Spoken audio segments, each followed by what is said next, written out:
Welcome. Today we have a powerful video because the New York Pro 2026 has been full of controversy once again. Hundreds of accusations of robbery after Neil Darwin's victory over Diego Galindo, and I'm going to analyze it. We'll also look at the men's physique category and the 212 category. The open classes are tomorrow.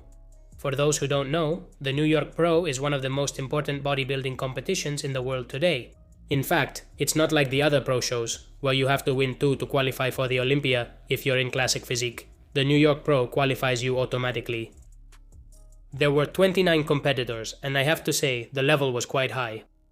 The most important thing about this competition was that Neil Darwin, one of the top 5 in the world, and Diego Galindo, one of the top 6 in the world, a Colombian bodybuilder that we all Hispanics wanted to win, were facing each other. They both looked great, the level was extreme, and they were evenly matched. And Neil Darwin won by just 1 point, only 1 point. Imagine how close they were. Third and fourth place were evenly matched, with just a 1 point difference between them. Even among other competitors, it was a really tough competition with a lot of rivalry. The thing is, a lot of people aren't happy that Neil Darwin won. All the posts about this competition are full of comments saying it was rigged, that Diego should have won, that it was unfair, politics and all that. In this case, Neil has British nationality and Diego is Colombian, neither of them is American. I won't let those things guide me, I'll be more objective. We have high quality images and videos of the competition, and I have to say that Diego Galindo surprised me by showing up in extraordinary form. Massive, huge legs, very defined, a slim, tight waist, a fairly wide rib cage, a good X shape, and a back that's quite dense and better than Neil's. I'm not a big fan of the arms, but they're okay. Diego has come in very defined and has also been a good poser. I think right now he's one of the best classic posers, spectacular. He also did a very daring pose.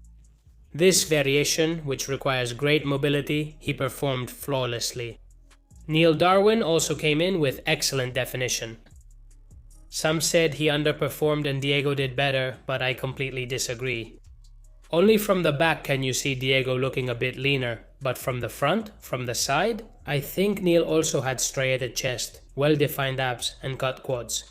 Maybe both of them could have come in more defined, that's possible, but they did come in well-defined.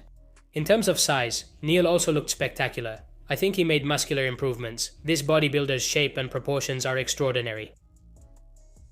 He also has very massive legs just like Diego, and he also has a spectacular shape, even more exaggerated than Diego's.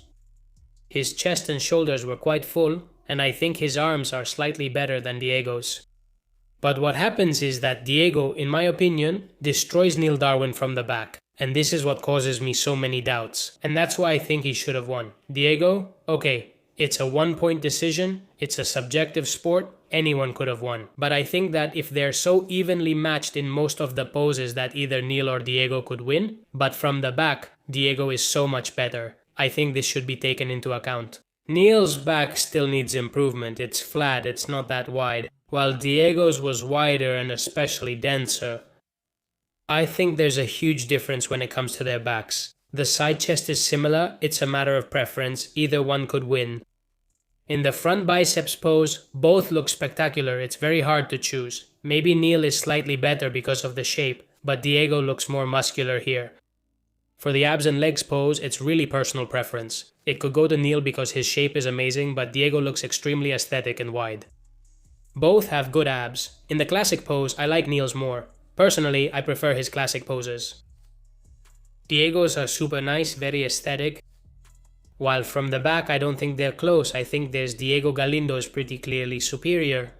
The thing with classic is that it's a very subjective category where form, structure, and lines are judged a lot, and basically, it's up to what the judge likes. If you ask me who won, I would have given the victory to Diego Galindo. Normally, I tend to go against what people say and usually have a different opinion, but in this case, I agree. For me, Diego won. If I were a judge, I would have given first place to Diego Galindo. It's because you're Colombian. Shut up. But what I don't agree with here is the claim that it was a robbery. Because I think they were really evenly matched. They were too close. We're talking about the 5th and 6th best in the world, each with their own strengths and weaknesses.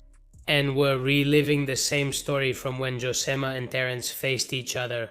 Josema came out bigger, more defined, with a super dominant back compared to the American, but Terence ended up winning. He looked more aesthetic, more pleasing, harmonious, and was a better poser if you will. It's incredible how evenly matched they were. Well, the same thing happened here, and, well, Darwin ended up winning. I don't think it's bad, outrageous, or unfair since either one could have won, but it doesn't end here. Let's discuss the others. Now then, Park, the South Korean, I expected him to be in this top 5, and that's exactly what happened. He finished 3rd, which I think is a well-deserved position. We're discussing an Olympia-level competitor and an elite bodybuilder. I have to say he looked really big. On Instagram he didn't look that big. Defined, aesthetic, he came out looking spectacular. And a man I didn't even know existed, someone named Murat Khan from Turkey, finished in 4th place with a truly impressive physique. This guy was really big, very massive. That's why I say the New York Pro had a very high level. In 5th place was Richard Nagy, whom I mentioned in the prediction video, and I thought he would do pretty well, and that's how it turned out. It surprised me because they usually rank him lower. And in 6th place, who I thought would at least be in the top 5 was Justin Badurina. He's a Sibam 2.0 like Sibam when he started. He has an impressive physique, a huge ribcage, he's pretty broad, and he has tremendous legs. I like this competitor a lot, but I feel like he hasn't come in as defined, and he still hasn't found the formula. I think there was a difference in definition between him and the rest of the top competitors, and if he had come in as shredded as the others, he could have made it into the top 3 at least. Luca finished 7th, Eric finished 8th, and note that Jorge Herrera, the Mexican, finished 9th. Currently, I haven't been able to find quality images or videos of him competing, and I'm quite surprised that he finished 9th, considering he had such good placements in the last competitions. Here's the list of competitors up to position 15, if you want to check it out. Let's now briefly look at men's physique. The winner was Ali Bilal, which surprised no one. One of the most incredible midsections in men's physique and in bodybuilding today. Abs and obliques that are sculpted and spectacular, a very pronounced V-shape, and a well-defined chest. Ali Bilal has a thick back and is very complete. I think he came in with great definition, and he had to face Edvan Palmera, who finished in 2nd place, also with a very high-level physique. I would even say he's a bit more defined than Ali. Here's the men's physique list, if you want to check it out. And I'll briefly mention the 212 category, which maybe wasn't as interesting, where the winner was Michael Condell. Personally, I didn't know this bodybuilder and he just earned his qualification for the Olympia.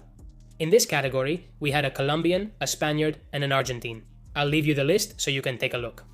The open competitors still need to compete, and I'll cover them on the channel tomorrow. That category should be interesting, though I found the classic most interesting. We already know who won. There's a big controversy with a lot of accusations, unhappy people, and fan arguments. I've already said I think Diego could have easily won, and I would have given him 1st place. I hope it was a robbery, that it was unfair, that Niall wins, because he's an amazing bodybuilder, and I almost forgot.